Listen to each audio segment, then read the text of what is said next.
চোষক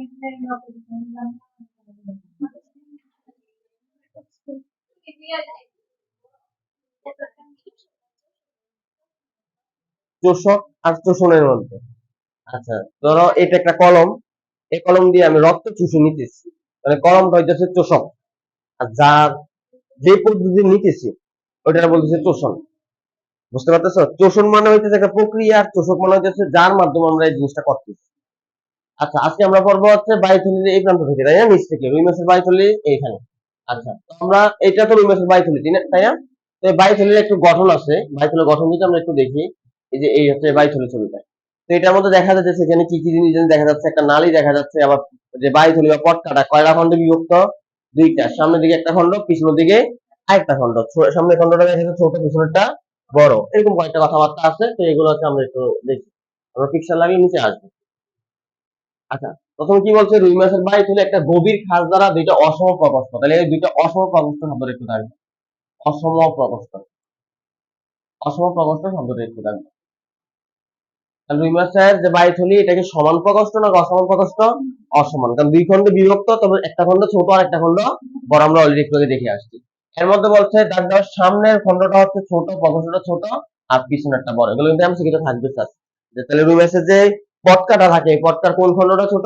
সামনেরটা, পিছনেরটা কি বড়?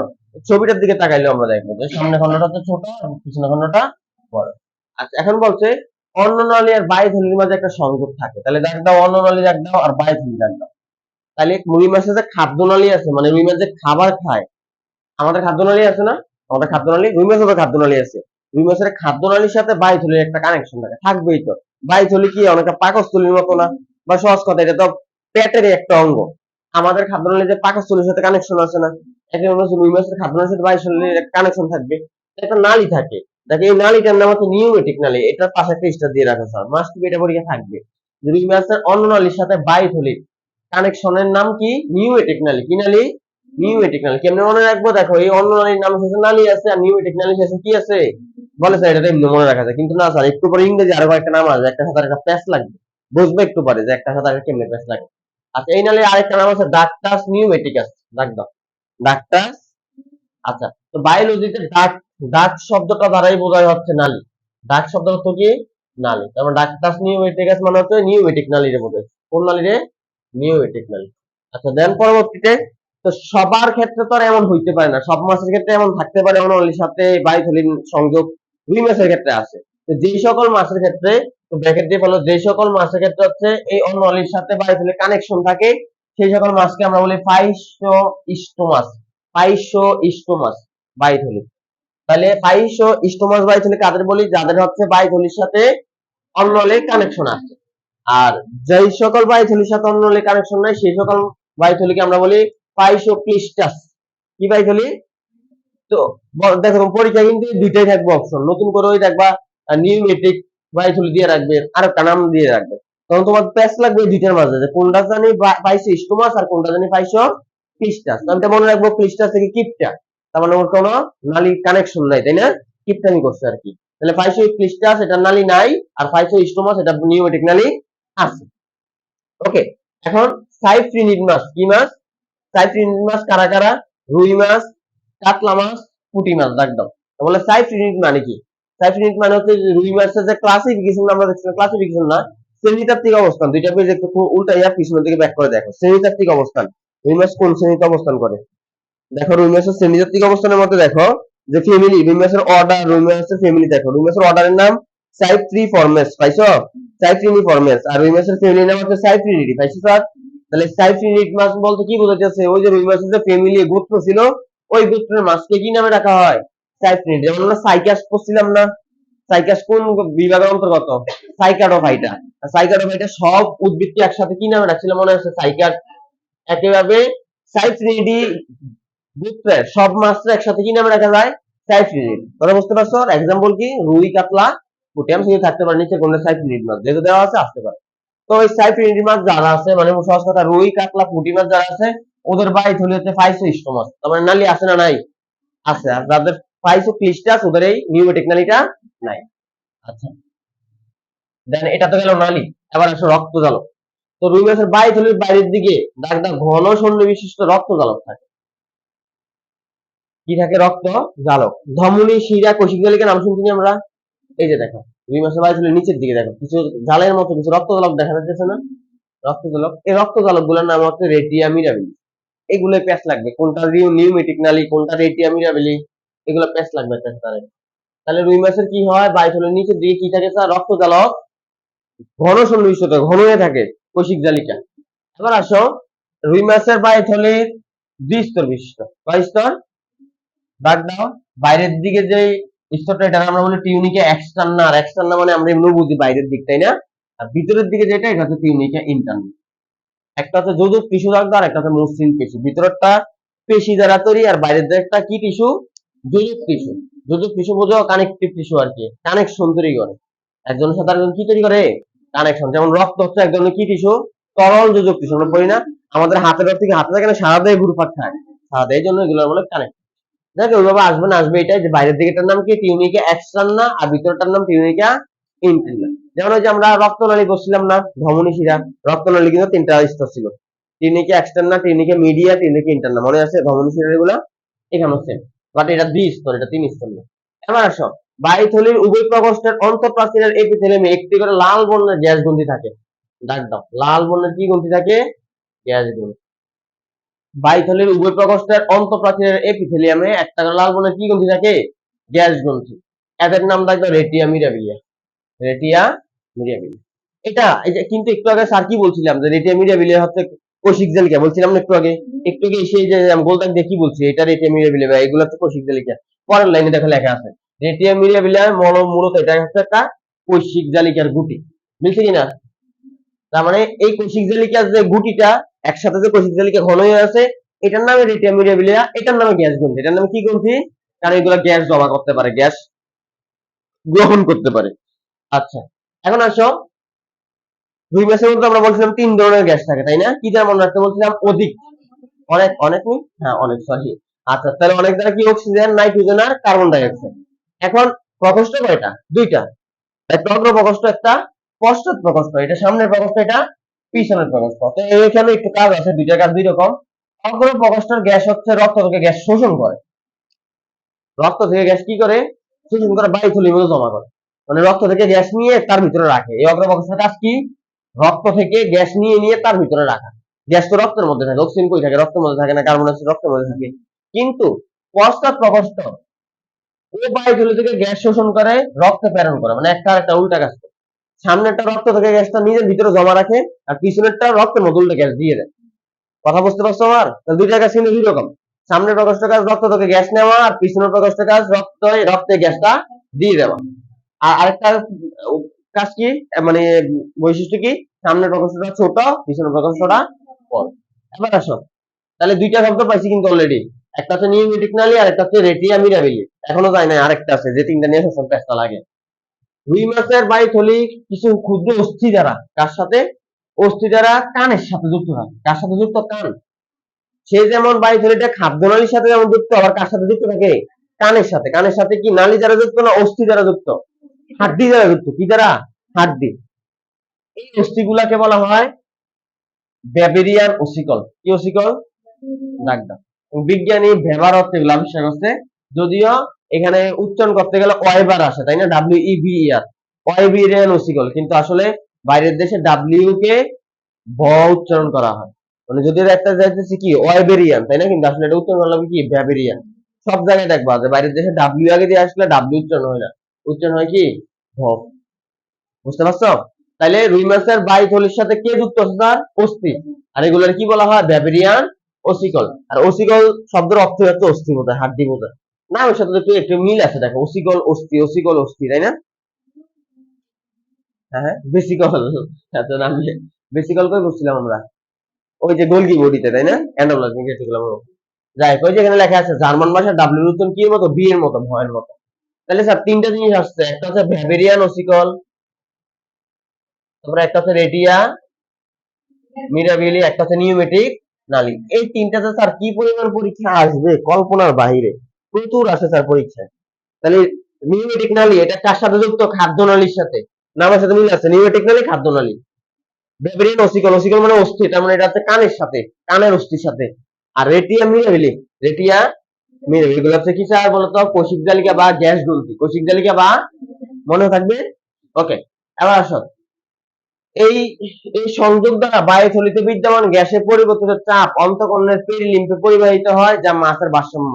তাহলে দাগ দাও যে গ্যাসের চাপ অন্তঃকরণের পেরিলিম্ফে পরিবাহিত হয়, দাগ দাও মাছের ভারসাম্য রক্ষায় ভূমিকা রাখে। এটা বোঝো নাই, ঠিক আছে, কারণ এটা কোনোদিন শুনো নাই, পেরিলিম্ফ শোনো নাই, অন্তঃকর্ণ। যাই হোক, আমরা আমরা আমরা যে মানুষ না, আমাদের মানুষের কানে তিনটা স্তর আছে। তিনটা স্তর না, মানে মূলত তিনটা অংশ, একটা হচ্ছে বহির্গণ্য, একটা হচ্ছে মধ্যগণ্য, আর একটা হচ্ছে অন্তঃকর্ণ। একটা পেজ খুলে দেখে আসো মানুষের কানে যে তিনটা অংশ, যদি ওই অধ্যায় তোমাদের নাই। অধ্যায়টা হচ্ছে খোলো 346 নাম্বার পেজ, অথবা 342 নাম্বার পেজ খোলো, 342 নাম্বার পেজ। মানুষের কানে তিনটা অংশ, কয়টা অংশ? 342, তাড়াতাড়ি খোলো। দেখো কি কি আছে, একটা বহিকর্ণ, একটা মধ্যকর্ণ, একটা, পাইছো? আচ্ছা, তো আমরা একটু অন্তকর্ণটা দেখে আসি। অন্তকর্ণের মধ্যে দেখো ইউট্রিকুলাস আর সেকুলাস দুইটা অংশ, পাইছো? ওই যে ওখানে, ওখানে চার্টের মধ্যে দেওয়া আছে, দেখো, পাইছো স্যার? ইউট্রিকুলাস আর সেকুলাস, যে অন্তকর্ণের কয়টা অংশ? দুইটা, পাইছো? আচ্ছা, দেন চলে আসো 345 নাম্বার পেজে, দেখো 344 নাম্বার পেজের শেষের দিকে দেখো অন্তকর্ণ, পাইছো স্যার? তো অন্তকর্ণের মধ্যে দেখো একটা তরল পদার্থ আছে। অন্তকর্ণের প্যারাটার একদম শেষের দিকে দেখো মধ্যবর্তী স্থানে পেরিলিম্ফ তরলে পূর্ণ থাকে, পাইছো স্যার? একটা শব্দ আছে দেখো, পেরিলিম্ফ তরলে পূর্ণ থাকে, একদম শেষের দিকে, পাইছো? তার মানে কানের ভিতরে একটা তল থাকে, একটা তল না দুইটা তল থাকে টোটাল। আমরা জাস্ট এখন পেরিলিম্ফটা দেখলাম, মানে এসে দেখলাম একটা তল থাকে, আর কিছু আমরা এখানে পিএইচডি করতে আসি নাই আমরা। দেন পরে ওই যে দেখো 345 নম্বরে ভারসাম্যের অঙ্গ, পাইছো? পাইছো ভারসাম্যের অঙ্গ? তো এই যে অন্তকর্ণের দুইটা অংশ দেখছিলাম, ইউট্রিকুলাস আর সেকুলাস, এর মধ্যে দেখো সেকুলাসটাকে বলা হইতেছে, দুইটা অংশের মধ্যে সেকুলাসটাকে বলা হইতেছে ভারসাম্যের অঙ্গ। কিসের অঙ্গ স্যার? আর আরেকটা অঙ্গ আছে নিচের দিকে দেখো, শ্রবণ অঙ্গ। কি অঙ্গ? তাহলে অন্তকর্ণে যে দুইটা অংশ আছে, দুইটা অংশের কাজ, একটা অংশ শুনতে সাহায্য করে, আর একটা অংশ হচ্ছে আমাদেরকে ভারসাম্য রক্ষা করতে সাহায্য করে। ভারসাম্য রক্ষা বলতে কি বোঝাইতেছে? ধরো এই যে আমি, ধরো তুমি একটা টেবিলে দাঁড়ায় আছো, হঠাৎ করে হয় না কোনো একটা জায়গায় সিঁড়িতে দাঁড়ায় আছো, পড়ে যেতে লাগো, পড়ে যেতে লাগলে পড়ে যাও নাকি নিজের আবার কন্ট্রোল করে সোজা করে ফেলো? হয় না? হঠাৎ করে পড়ে যেতেছো, কন্ট্রোল করে সোজা করে ফেলো। কেমনি সোজা করে? কান আমাদেরকে সোজা করে। মানে বিশ্বাস হয় কোনোদিন যে কান যে আমাদেরকে সোজা করতে সাহায্য করে? আসলে সত্য কথা। তো অন্তকর্ণে যে দুইটা অংশ ইউট্রিকুলাস, একটা হচ্ছে আমাদের শুনতে সাহায্য করে, আর একটা হচ্ছে আমাদের ভারসাম্য রক্ষা করতে সাহায্য করে। তাহলে আমাদের ভারসাম্য রক্ষার অঙ্গ কোনটা? কান। কোন কান? বহিকর্ণ না মধ্যকর্ণ না অন্তকর্ণ? অন্তকর্ণ। ঠিক আছে, ওকে, এবার আবার আগের জায়গায় চলে আসি। জাস্ট এই জিনিসগুলো একটু দেখে আসলাম, আমাদের ক্ষেত্রে ঠিক সেম সেম আছে। আচ্ছা, তাহলে আমাদের অন্তকর্ণের মধ্যে একটা তরল থাকে পেরিলিম্ফ। এই যে ব্যাবিরিয়ান ওসিকল কানের সাথে সংযোগ করছে বায়ুথলি, এই বায়ুথলির মধ্যে যে গ্যাস আছে, এই গ্যাস যদি বেশি হয়ে যায়, কি হয়ে যায়? এই গ্যাস হচ্ছে তারা কি করে, গ্যাসের হচ্ছে পরিবহন করে কোথায় পাঠায় দেয়? ব্যাবিরিয়ান ওসিকলের মাধ্যমে কোথায় পাঠায়? অন্তকর্ণের পেরিলিম্ফ। আর এইভাবে হচ্ছে সে মাছের কি রক্ষা করে? ভারসাম্য রক্ষা করে। ধরো গ্যাস যদি বেশি হয়ে যায়, তখন মাছ কি উপরের দিকে বেশি উঠবে না? তোমাদের কাছে একটা বড় বেলুন আছে, বেলুন দিয়ে পানি নামলে তুমি কি ঢুকতে পারবে না, বাইসা থাকবা। আবার বেলুন দিয়ে গ্যাস বাইর করে দাও, আস্তে আস্তে নিচের দিকে চলে যাবে। এইভাবে সে হচ্ছে কানের মাধ্যমে হচ্ছে গ্যাসটা বাইর করে দিতে পারে। কথা বুঝতে পারছো? গ্যাস কমাই দিলে সে আস্তে আস্তে করে নিচে ডুবে যায়, গ্যাস বাড়াই দিলে আবার ভাইসে ওঠে। এবার সে নিজেরা কন্ট্রোল করে আর কি। এবার সে বায়ুথলির কাজ, তার এটা রিটেনের জন্য মাস্ক লাগবে। বায়ুথলির গঠন, একটু আগে বায়ুথলির গঠন দেখছিলাম না, ওইটাও রিটেনের জন্য লাগবে। উপরে এটাও ডাব্লিউ লিখে গোল দিয়ে রাখো, বায়ুথলির গঠন। বায়ুথলির গঠন, গঠনটা রিটেনে আসবে ছবি সহ, পিকচার সহকারে। আর পিকচার তো এটা কঠিন কোনো পিকচার না। আচ্ছা, দেন বায়ুথলির কাজ সহজ, এটা একদম সহজ করা। এক নাম্বার কাজ, অল্প কয়েকটা কাজ, প্লবতা রক্ষা করা। কি রক্ষা করা? দাগ দা বায়ুথলিতে প্লবতা রক্ষাকারী অঙ্গ কাজ করে। প্লবতা রক্ষা মানে কি? প্লবতা রক্ষা মানে যে তোমরা পড়ছো আর্কিমিডিসের সূত্র, তাই না? বালতির ভিতরে যখন হচ্ছে একটা কোনো পদার্থ রাখা হয়, তো ওই যে পরিমাণ পানি বালতি থেকে পড়ে যায়, ওই বস্তুটা সেই পরিমাণ ওজন দখল করে, তাই না? এটা আর্কিমিডিস। তো এইভাবে সে প্লবতা রক্ষা করতে পারে, মানে সহজ কথা ওই যে ভাসতে সাহায্য করে আর কি, উপরে উঠতে নিচে নামতে সহায়তা করে। এবং সে কি করে? এটার ভিতরে গ্যাসের পরিমাণ বাড়িয়ে বা কমিয়ে দেহের কি গুরুত্ব নিয়ন্ত্রণ করে? আপেক্ষিক গুরুত্ব। মানে দেহের ভিতরে আপেক্ষিক গুরুত্ব বলতে বলতে ঘনত্ব বোঝায়। তো সে হচ্ছে দেহের ভিতরে গ্যাস কমায় বাড়াইয়া হচ্ছে প্রবণতা রক্ষা করে এবং আপেক্ষিক গুরুত্ব নিয়ন্ত্রণ করে। তেমন সে কিছু আসবে বায়ুথলির কাজ কোনটা? এক নাম্বার প্রবণতা রক্ষা করা, দুই নাম্বার আপেক্ষিক গুরুত্ব নিয়ন্ত্রণ করা, তিন নাম্বার ভাসতে সহায়তা করা। নিচের কোন বিষয়টি? এক দুইতে কথা বুঝতে পারছো? তিন নাম্বার আসলে অভিযোজন ক্ষম বাসল, বাষ্প সহায়তা করে উপর উঠতে নিচে নামতে। তো দাগ দাও, সেটা ভাষালঙ্গ হিসেবে কাজ করে। ভাষালঙ্গ শব্দটা দাগ দাও। ভাষালঙ্গ সাঁতার শব্দটা দাগ দাও, তাইলে হবে। বাঁচতে সহায়তা করবে কি করবে? সাঁতার কাটতে সহায়তা করবে। দেন চলে শ্বসন। তো বায়ুথলির মধ্যে গ্যাস ছিল, আমরা দেখছিলাম না, তিনটা গ্যাস, তাই না? অনেক, oxygen, nitrogen, carbon die oxide, অনেক দ্বারা মনে রাখছিলাম। তো দাগ দা বায়ুথলি অক্সিজেনের আধার হিসেবে কাজ করে, এটা বাসিস্টার দিয়ে রাখো। এমসিকিউতে আসবে যে অক্সিজেন আধার হিসেবে কাজ করে কোনটা? বায়ুথলি। আচ্ছা, তো ওই যে অক্সিজেন, যখন পানিতে যখন অক্সিজেনের ঘাটতি দেখা যায়, পানিতে অক্সিজেন নাই, তখন সে কি করে? বায়ুথলি অক্সিজেনটা ব্যবহার করে, মানে সেটা জমায় রাখে আর কি, ফ্রিজের মতো, রেফ্রিজারেটরের মতো। আচ্ছা, দেন চলে প্রতিধ্বনি সৃষ্টি, সে শব্দ সৃষ্টি করতে পারে এটার মধ্যে। তাহলে দাগ দাও, সে হচ্ছে শব্দের প্রতিধ্বনি সৃষ্টি করতে পারে। কি দ্বারা সৃষ্টি করে? ওই যে বায়ুথলির সাথে একটা কানের একটা সংযোগ ছিল, মনে আছে, ব্যাবেরিয়ান ওসিকল, এইটার মাধ্যমে হচ্ছে প্রতিধ্বনি সৃষ্টি করে। এবং এটা কই চলে যায় পরে? অন্তঃকর্ণে, এবং ফলে মাছ কি করতে পায়? শুনতে পায়। তাহলে চলে শব্দ উৎপাদন। খালি যদি প্রতিধ্বনি সৃষ্টি করে এমন না, শব্দ কি করতে পারে? উৎপাদন করতে পারে। শব্দ উৎপাদন শব্দ উৎপাদন করে কোন নালী দিয়ে? এর আগে একটা প্রতিধ্বনি সৃষ্টি করেছিল ব্যাবেরিয়ান ওসিকল, বা শব্দ উৎপাদনের ক্ষেত্রে কিন্তু আর এটা না, এটা করা হচ্ছে নিউমেটিক নালী দিয়ে। কি নালী দিয়ে? শব্দগুলো কি দেওয়া আছে দেখছো? হিস হিস, গুদ গুদ, ডাকের শব্দের মধ্যে আওয়াজ, দেখেন। এভাবে এরা শত্রুকে ভয় দেখায়, যৌনসঙ্গী আকৃষ্ট করে। তাহলে এটা একটু দাগ দিয়ে রাখ। শব্দ উৎপন্ন করে তারা কি করতে পারে? শত্রুকে ভয় দেখাইতে পারে, যৌনসঙ্গী আকৃষ্ট করতে পারে। ওর সামনে যাওয়া উচিত একবার। আচ্ছা, এবার আসো চাপ নিয়ন্ত্রণ। আচ্ছা, তা চাপ নিয়ন্ত্রণ দেখানো লাগবে না। চাপ নিয়ন্ত্রণ বুঝতে পারতেছো, ওই যে অক্সিজেন বাড়ায় কমে বা গ্যাস গুলা বাড়ায় কমে কি করতে পারে? বায়ুথলির ভিতরে চাপ কমাইতে পারে, বাড়াইতে পারে। তাহলে কাজগুলো, পয়েন্ট গুলো লিখতে পারবো না? পয়েন্ট গুলো লিখে ভিতরে লিখতে হবে, এটাই রিটেন পড়া, ছোট্ট পড়া, মাত্র 6টা কাজ। এবার চলে আসো আমরা আমাদের লাস্ট পরে চলে যাই। পড়া কম, বুঝার জিনিস কম, এত ব্যবহারিক জিনিস কেন? আচ্ছা, রুই মাছ পড়লাম, রুই আর মানুষ পড়লাম। মানুষের যে ফুসফুস আর রুই মাছের শ্বসন অঙ্গ দুইটার মধ্যে পার্থক্য পারবো না আমরা? মানুষেরটা হচ্ছে কি? ফুসফুস। রুই মাছেরটা হচ্ছে কি? ফুলকা। রুই মাছেরটা হচ্ছে পানির সাথে শ্বসনের জন্য উপযোগিত। আমাদের এটা পানির জন্য নাকি স্থলের জন্য? রুই মাছ পানি, জল, আর আমাদেরটা স্থল। রুই মাছের ফুলকার গুলা কয় জোড়া? 4 জোড়া, তাই না? আর আমাদের ফুসফুস 4 জোড়া নাকি 2টা? 2টা, 1 জোড়া। রুই মাছের মধ্যে ল্যামিলি থাকে, আর আমাদের গুলোকে ল্যামিলিন, অ্যালবিউলাই। এরপরে নিবা, যদি এক্সট্রা কিছু আসে যে বুঝি নাই, জাস্ট এসে বলবা যেটা বুঝবে। এবার চলে আসো রুই মাছের শেষ করা, সেটা হচ্ছে রুই মাছের প্রজনন বা জীবন বৃত্তান্ত।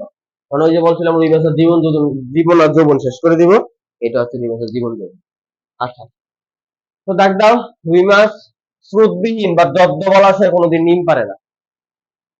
মানে সহজ কথায় পুকুর, নদী, নদীতে পারে। হাওর, বাওর, দিঘি, হ্রদ, এগুলোর মধ্যে রুই মাছ ডিম পারে না। আচ্ছা, তো রুই মাছের সার্থক প্রজননের জন্য প্রয়োজন হয় অনুপম অক্সিজেন, তাপমাত্রা, খাদ্য সমৃদ্ধতা। এই শব্দগুলো একটু দাগ দাও, এমসিকিউতে আসবে এগুলা। এমসিকিউ কিভাবে আসবে? নিচের কোনটা সঠিক। মানে মূল কথা, এমন জায়গা লাগবে যেখানে ও ডিম পাড়ার জন্য আদর্শ একটা পরিবেশ পাবে। ওই জায়গায় ডিম পারবে, অন্য জায়গায় ডিম পারবে না। বলে সাত্তালি যে আমরা পুকুরের মধ্যে রুই মাছ চাষ করে না, রুই মাছ চাষ করে, তো ওই ওখানে ডিম পারে না। ওখান থেকে পোনা কিনা এনে তারপর হচ্ছে চাষ করতেছে, বাট ওই মাছ দিয়ে ডিম পারবে না, ওইটা তুমি খাইতে হবে, কোনো উপায় নেই। আচ্ছা, দেন চলে আসো, মানে সহজ কথা, ওরা বাচ্চার প্রতি, হ্যাঁ, ব্যাটের মতো তো ডিম থাকে, পানির মতো তো ছাড়বে না ও। নিজের ডিম নিজে খাইয়ে ফেলবে, তাও ডিম ছাড়বে না। আসলে শোষণ করে ফেলে দেহের ভিতরে ডিম, তাও ছাড়বে না সে। এখন কেন জানো? তারা হচ্ছে তার বাচ্চার প্রতি খুবই কনসার্ন। ওই নদীর মধ্যে ডিম পারলে হয়, নদীর মধ্যে স্রোতের মধ্যে ডিমগুলো চলে যায়, অন্য কোনো প্রাণী এই ডিম আর খাইতে পারে না। বাট পুকুরের মধ্যে যে ডিমটা পারে, এই ডিম তো নড়াচড়া করবে না, এক জায়গায় পড়ে থাকবে না, তখন দেখে পাঙ্গাস মাছ, রাক্ষসী মাছ থাকে না, বিভিন্ন পোকামাকড়, এগুলো ডিম খাই ফেলে। এই জন্য সেখানে ডিম পারে না। নদীর মধ্যে পারে, নদীর মধ্যে পানি ঘোলা থাকে, ঘোলা পানির মধ্যে পারে, চালাক অনেক। মাছ হলে কি হয়েছে? অনেক চালাক, ঘোলা পানির মধ্যে পারবে যাতে কেউ না দেখে, মানে আন্ধারের মধ্যে পড়ে থাকবে ডিম, কেউ দেখবে না।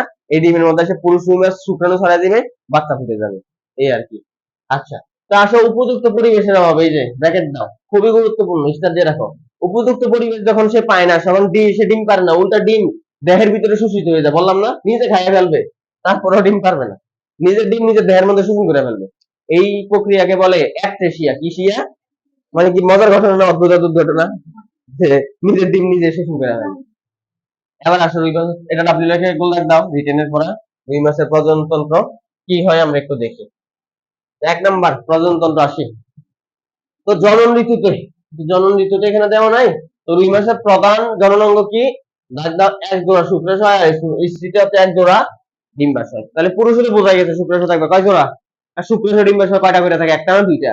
সিম্পল কথা, এটা সবাই জানে, শুক্রাশয় থাকে 2টা, ডিম্বাশয় থাকে 2টা। এখন শুক্রাশয়টা তো দেহের ভিতরে আটকানো থাকবে নাকি? তো আটকানো থাকে কি দিয়ে দাগ দাও, সে হচ্ছে পেরিটোনিয়ামের ভাঁজ দিয়ে মানে শুক্রাশয়ের একটা ভাঁজ থাকবে, এটা বলি আমরা পেরিটোনিয়াম ভাঁজ। কারণ আমাদের মানে মানুষের যে শুক্রাশয় ওটা কিন্তু পেরিটোনিয়ামের ভাঁজ না, মানুষের শুক্রাশয় হচ্ছে স্ক্রোটাম। স্ক্রোটাম নাম শুনছো কখনো? Scrotum, scrotum. বাচ্চাদের শুক্রাশয় তো দেখছো, তাই না? তো এই স্ক্রোটাম নামক একটা থলি থাকে, স্ক্রোটাম থলির ভিতরে হচ্ছে পুরুষের শুক্রাশয় থাকে, আর মহিলাদের যে ডিম্বাশয় এটা তো দেহের বাইরে থাকে না, এটা তো থাকে দেহের ভিতরে। তো আমাদের রুই মাছের যে শুক্রাশয় ওইটা তো আর স্ক্রোটাম না, ওইটা পেরিটোনিয়াম দিয়ে, কি দিয়ে? কারণ এটা থাকে হচ্ছে পেটের ভিতরে। আর আমরা জানি আমাদের পেটে যত অঙ্গ আছে সব অঙ্গ পেরিটোনিয়াম আবরণে আবৃত। তোমরা কি সিলোম করছো? সিলোম প্রথম অধ্যায়ে ভ্রূণীয় মেরোডাম থেকে উদ্ভূত মেসোডার্মাল কোষ দ্বারা নির্মিত সিলোম পেরিটোনিয়াম নামক আবরণে আবৃত সেই ধরনের গর্তকে বলে সিলোম। প্রথম অধ্যায়ের মধ্যে সিলোমের ডেফিনেশন দেওয়া আছে, খেয়াল করো। প্রথম অধ্যায় কত নাম্বার পেজ? 8 নাম্বার পেজ দেখো, সিলোম লেখা আছে। সিলোম মানে কি? সিল মানে হচ্ছে গর্ত। সিলোম মানে একটা গহ্বরকে বোঝায়, গর্তকে বোঝায়। ওকে, এই সিলোমের মধ্যে দেখো দেওয়া আছে ডেফিনিশন কি, যে মেসোডার্ম স্তর থেকে সৃষ্ট মেসোডার্মাল কোষ নির্মিত পেরিটোনিয়াম আবরণ আবৃত। পাইছো পেরিটোনিয়াম আবরণ? আচ্ছা, তো আমাদের যে পেট আছে না, আমাদের পেটটা কিন্তু একটা সিলোম, আমাদের পেটটা একটা গর্ত না, এটা একটা সিলোম। এবং কেন সিলোম? কারণ এটা পেরিটোনিয়াম আবরণ আবৃত। তো রুই মাছের যে শুক্রাশয় এটা পেটের মধ্যেই থাকে, এই জন্য এটা কি আবরণ আবৃত থাকবে? পেরিটোনিয়াম। বাট কি দিয়ে আটকানো থাকবে? ঝুলানো থাকবে তো নাকি শুক্রাশয়টা? ঝুলানো থাকে একটা পর্দা দিয়ে, ওটা নাম হচ্ছে মেসোরোকিয়াম, এটার পাশে একটা স্টার দাও। তাহলে রুই মাছের যে শুক্রাশয় এটা একটা পর্দা দিয়ে ঝুলানো থাকে, ওটার নাম হচ্ছে মেসোরোকিয়াম। নাম কি? মেসোরোকিয়াম। একইভাবে ডিম্বাশয়, ডিম্বাশয়টাও পেরিটোনিয়ামের ভাগ, বা ডিম্বাশয় ঝুলানো থাকে মেসোভেরিয়াম দিয়ে। কি দিয়ে? মেসোভেরিয়াম। এই দুইটা নিয়ে পেছ লাগে যে কোনটা জানে মেসোরোকিয়াম, কোনটা জানে মেসোভেরিয়াম। বলো তো রকি, রকি কি ছেলেদের নাম না মেয়েদের নাম? ছেলেদের। তাহলে মেসোরোকিয়াম এটা শুক্রাশয় ছেলেদেরটা, আর মেসোভেরিয়াম তাইলে মেয়েদের বা ডিম্বাশয়। তাহলে ডিম্বাশয় ঝুলানো থাকবে কি দিয়ে? মেসোভেরিয়াম। আর শুক্রাশয় ঝুলানো থাকবে মেসো। আপনার লাগবে? চলে এসো, যে শুক্রাশয় থেকে দাগ দাও শুক্রনালী তৈরি হবে। হ্যাঁ ঠিক আছে, শুক্রনালী তো থাকবেই। শুক্রাণু বের হওয়ার জন্য শুক্রাশয় একটা নালী থাকবে না? মানে অদ্ভুত একটা বিষয় আছে, এটা দাগ দিতাম হইলো না, শুক্রনালী থাকে এটা সবাই জানে। বাট রুই মাছের ডিম্বাশয় ডিম্বনালী থাকে না। ওই যে পরের লাইনে দেখো, যে ডিম্বাশয় ডিম্বনালী বিহীন, এটার পাশে একটা স্টার দিও, এটা কেউই খেয়াল করে না। মানে যারাই পরে এটার দিকে তাকাই না, ভাবে ডিম্বাণুতে থাকবে, এই যে ডিম্বনালী বিহীন যে দিছে এটা খেয়াল করে না কেউ। তাহলে শুক্রাশয় কিন্তু শুক্রনালী আছে, বা ডিম্বাশয় কিন্তু কি নাই? ডিম্বনালী নাই। তারপরে আসো, জননন্দ্র লাগবে না। রুই মাছের ডিম প্রচুর কুসুম সমৃদ্ধ, এটা রাখবে। রুই মাছের ডিমের মধ্যে প্রচুর কুসুম থাকে। প্রচুর কুসুম থাকার কারণে ওদের এক ধরনের বিভাজন ঘটে, সামনে আসবে এটা। যাই হোক, এতটুকু এটা প্রজনন নিয়ে। এবার আসো রুই মাছের যৌন পরিপক্কতা, মানে কখন ওইগুলো হচ্ছে পরিপক্ক হয় কখন। যৌন পরিপক্কতায় আসো, অস্ট্রেলিয়ান লাইনে রাখ দাও, রুই মাছের 2 বছর বয়সে প্রজনন হয়। কত বছর বয়সে?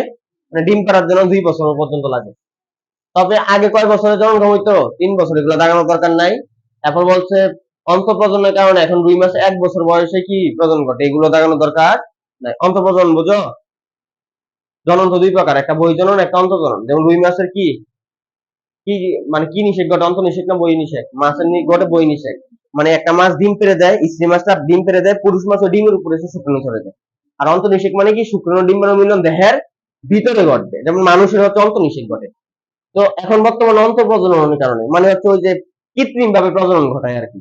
তো কৃত্রিম ভাবে যে কোনো জিনিস তাড়াতাড়ি করা যায়, তাই না? তো এগুলো লাগবে না। এখন আর জাস্ট ওই 2 বছরটাই লাগবে। এখন আসো, জুন জুলাই মাস হচ্ছে এদের প্রজননের জন্য তৈরি হয়, এটার বাসিষ্ঠান এটা হচ্ছে কিনা মাস পাবা, যে রুই মাছ প্রজননের জন্য তৈরি হয় কোন মাসে? জুন এবং জুলাই মাসে। এন্ড দেন চলে এসো, স্ত্রী মাছ দাগ দাও 51 থেকে 70 সেন্টিমিটার, আর পুরুষ মাছ 60 থেকে 65 সেন্টিমিটার। এই জায়গায় এসে পুরুষ হাইরা গেছে না? না হারে নাই, মাঝামাঝি আছে দুইটার মাছ। আচ্ছা, এবার আসো প্রজনন ঋতু। আসো, রুই মাছের মাস তো দেখছিলাম জুন জুলাই, তবে ঋতু হচ্ছে ডাক দাও বর্ষাকাল, এটার পাশে স্টার দাও। তাহলে রুই মাছের প্রজনন ঋতু কোন কাল? বর্ষাকাল। প্রজনন মাস কোনটা? জুন এবং জুলাই। আর কিছু লাগবে না। এবার আসো প্রজনন স্থান, মানে কোথায় ডিম পারবে আর কি। আচ্ছা, তো দাগ দাও, সেটা স্বাদু পানিতে মানে নদীর পানিতে, আর স্রোতজ শব্দটা দাগ দাও। আর পুকুর, হাওর, বাওর, বিল এগুলা ডিম ছাড়ে না। তাহলে কোথায় ডিম পারবে? নদীতে। কোথায় ডিম পারবে ওরা? খালি নদীতে। স্রোতজ পানি, যেখানে স্রোত আছে ওখানে ডিম পারবে। স্বাদু পানিতে পারবে, আবার সমুদ্রের নোনা পানি ওখানে যাবে না। আচ্ছা, আবার আসে অভিপ্রয়াণ। কি প্রয়াণ? অভিপ্রয়াণের ইংরেজি শব্দ হচ্ছে মাইগ্রেশন। মানে যখন ডিম পাড়ার সময় হয় তখন হচ্ছে ওরা ওদের জায়গা চেঞ্জ করে, ডিম পাড়ার জন্য ভালো জায়গা খুঁজে আর কি, বুঝছো না? মানে এক সময় ওরা দেখা গেছে ওই যে মোহনা আছে না, মোহনা তো চিনো, নদী আর সাগরের মিলন স্থল কি বলে জানো না? হায় আল্লাহ, এটা বলে জানি না। তো নদী যে সাগরের মধ্যে যে জায়গায় মিলিত হয় ওই জায়গার মধ্যে দেখবা মিঠা পানি, স্বাদু পানি, সরি কি বলছি এক কথায়, স্বাদু পানি আর লোনা পানি যেটা একসাথে মিক্স হয়ে থাকে, ওই জায়গাটার বলে মোহনা। নদী যেখানে যায় পতিত সাগরের সাথে যে মিলিত হয়। তো দেখা যাচ্ছে কেউ কেউ মোহনার মধ্যে বসবাস করে, কেউ কেউ হচ্ছে কোনো একটা জায়গা যে জায়গার মধ্যে কোনো স্রোত নাই ওখানে বসবাস করে। বাট যখন ডিম পারবে তখন ওরা কি করে, যেখানে হচ্ছে স্রোত আছে, যেখানে ঘোলা পানি আছে ওখানে চলে আসে। আর এই জিনিসটা বলে মাইগ্রেশন। মাইগ্রেশন মানে এক জায়গা থেকে আরেক জায়গায় যাওয়া। আচ্ছা, তো ডিম ছাড়ার সময় এরা ছোট ছোট নদ নালা, খাল বিল থেকে স্বাদু পানি বড় বড় নদীতে কি করে অভিপ্রায়। ওই যে বললাম সে বড় নদীতে যাবে, কারণ বড় নদীতে পানি কম না বেশি? বেশি, স্রোত কি বেশি, ডিম হারায় যাওয়ার সম্ভাবনা, হ্যাঁ, ডিম হারায় যাওয়ার সম্ভাবনা বেশি না, মানে ওর ডিম, ঠিক আছে ওইটাও বলতে পারে, ডিম হারানোর সম্ভাবনা বেশি, বা ডিম অন্য কেউ চুরি করার সম্ভাবনা কম, তাই না? যাই হোক, যেহেতু এদের অভিপ্রায় শুধু কোন পানির মধ্যে সীমাবদ্ধ থাকে, মানে ওরা মিঠা, সরি কি বলি, নোনা পানিতে কোনোদিন যায় না, সমুদ্রের পানিতে কোনোদিন যায় না, এজন্য ওদের ওই অভিপ্রায়ের একটা নাম আছে, দেখবা পোট্রামোড্রমাস। কতগুলা নাম পাইতেছো তাই না, অদ্ভুত অদ্ভুত নাম যেগুলো জীবনে শোনা হয়নি, এবং এগুলা পরীক্ষা প্রচুর আসে। আর রুই মাছের অভিপ্রায়ন মাইগ্রেশন কোন ধরনের? পোট্রামোড্রমাস। কেন পোট্রাডোমাস? কারণ এদের অভিপ্রায়ন খালি কোন পানির মধ্যে সীমাবদ্ধ থাকে? স্বাদু পানি। কোনোদিন কোন পানিতে যায় না? মিঠা পানিতে, সরি নোনা পানিতে যায় না, বারবার খালি মিঠা পানি বলছে। এখন ডিম ছাড়ার সময়। আচ্ছা, 6 নম্বর পয়েন্ট।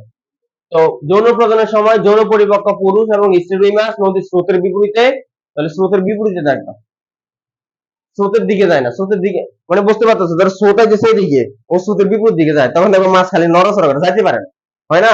তো তোমার স্রোত যাইতে চাই দিকে, তুমি যেতে চাই একদিকে, যাইতে পারবা না এক জায়গার মধ্যে থাকা যাচ্ছে, খুব কষ্ট হয় দেখবা। মানে স্রোত একদিকে, তুমি তার বিপরীত দিকে, তখন হয় কি, দেখবো 5 মিনিট ধরে সাঁতার কাটতেছে, দেখবো 5 সেন্টিমিটার আগাইছে, এরকম করে আর কি। আচ্ছা, তো বিপরীতে পরস্পরের গা ঘেঁষে ছোট ছোট এবং পানি তোলপাড় করে পূর্ব রাগ প্রকাশ করে। মানে বুঝতে পারতেছ যে নিষেধ করাবে তো, মানে একজনের প্রতি আরেকজন একটা ইয়া, কি বলবো আর। আর যাই হোক, এবার আসো ছুটোছুটি সময় মূলত পুরুষ মাছ স্ত্রী মাছকে কি করে, তাহলে এটা একটু দেখ দাও, বেড়া মানুষ এইখানে হবে স্ত্রী মাছ পুরুষ অনুসরণ করবে, এই বেশ তারা নাকি স্ত্রীরা অনুসরণ করে। আচ্ছা, এখন আসো বর্ষাকালে অমাবস্যা বা পূর্ণিমায় বজ্রপাত সহ প্রবল বর্ষণ, উজানের পাহাড়ি ঢল, তীব্র স্রোত, ফেনীল ঘোলা পানিতে দুই মাছ ঝাঁকবে, তাহলে এই শব্দগুলো দেখ দাও। অমাবস্যা অথবা পূর্ণিমা, বজ্রপাতের সময়, প্রবল বৃষ্টির সময়, উজানের পানি, পাহাড়ি ঢল, মানে যখন পাহাড় থেকে পানি নেমে আসে, আর পাহাড় থেকে পানি আনলে নামলে ওই পানি কি পরিষ্কার হয় না ঘোলা হয়? ঘোলা, কারণ ওই যে মাটি টাটি নিয়ে নেমে আসে, তীব্র স্রোত আর ঘোলা পানি, এগুলার সময় হচ্ছে তারা ডিম ছাড়ার সময় উদ্বুদ্ধ হয়। আচ্ছা, এই সময় পানির তাপমাত্রাটা দাগ দাও, এবং এটার নিচে একটা স্টার দিয়ে রাখো, মাস্ট বি, এটা পরীক্ষা পাবা, যে রুই মাছের ডিম ছাড়ার সময় পানির তাপমাত্রা কত থাকে? 24 থেকে, আর প্রচুর পরিমাণ অক্সিজেন থাকবে। আচ্ছা, পানিতে অধিক পরিমাণে অক্সিজেন উপস্থিতি রুই মাছের যৌন কি বলছে আমরা পরে বেঁচে দেখি। শোনো, এখানে রুই মাছ, বড় রুই মাছ আর এক কাকু এসে বসে সামনে, এমনি তো একটা রুই মাছ নিয়ে বসে রয়েছে। আচ্ছা, তো এই অক্সিজেনের উপস্থিতিতে ওদের যৌন গ্রন্থিকে কি করে? উত্তেজিত করে। সেটা দাঁড়িয়ে রাখলে আপনার কাছে আসবে যে রুই মাছের যৌন গ্রন্থিকে উত্তেজিত করে কি? অধিক পরিমাণের অক্সিজেন নাকি কার্বন ডাইঅক্সাইড? অক্সিজেন। এবার আসো, এই সময় পুরুষ এবং স্ত্রী মাছের ছোটাছুটি ও রিউটেক্সিস, রিউটেক্সিস শব্দটা একটু দাগ দাও, এটা কোনোদিন পাও নাই, এটা তোমাদের 12তম অধ্যায়ের পড়া। রিউটেক্সিস, টেক্সিস মানে হচ্ছে কোনো কিছুর প্রতি সাড়া দিয়ে চলন, কি বললাম? সাড়া দিয়ে চলন। ফর এক্সাম্পল আমি যদি বলি, সাড়া দিয়ে কোনো কিছুর প্রতি সাড়া দিয়ে চলন হতে পারে, তার বিপরীত দিক হতে পারে। যেমন লাইট জ্বালাইলে দেখবা তেলা পোকা কি করে, লাইটের দিকে দৌড় দেয় না, উল্টা অন্ধকারের দিকে দৌড় দেয়, অন্ধকারের দিকে দৌড় দেয় না? তো এভাবে হচ্ছে কোনো কিছুর দিকে চলন অথবা তার বিপরীত দিকে চলন হয়। বা অনেকে দেখবা যে পানির প্রতি দৌড় দেয়, যেমন ওই যে কি আছে না এগুলোর নাম, কচ্ছপ, কচ্ছপ সমুদ্রে পানি যেদিকে ওইদিকে যায়, তুমি কচ্ছপের যে তুমি যত, ধরো একটা কচ্ছপ সমুদ্রের দিকে যাইতেছে, তুমি যত এটা ঘুরে উল্টা দিকে যাও, দেখবে মোড় ঘুরে আবার সমুদ্রের দিকে যায়, জীবনে তুমি ওর উল্টা দিকে পাঠাইতে পারবে না।